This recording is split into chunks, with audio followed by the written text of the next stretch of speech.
Hey, middle schoolers, Mrs. Suki here. Welcome to February.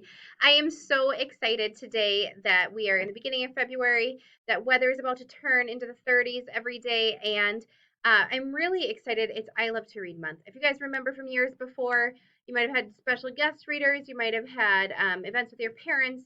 Well, this year we're going to do I Love to Read month differently. So, in fifth through eighth grade, over 400 kids are going to read the same text, one school, one book, and we're all going to read this book.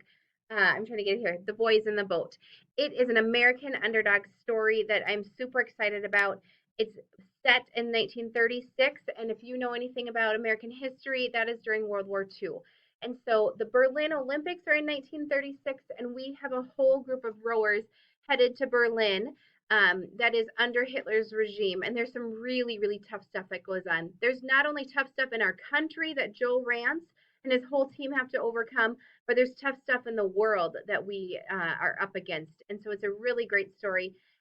During the month, we're going to have some time together with others that we're going to have talk about things, but we just need to get started. I am making sure that we have audio recordings, so it's me that's reading to you, but there's some audio recordings that your teachers have access to.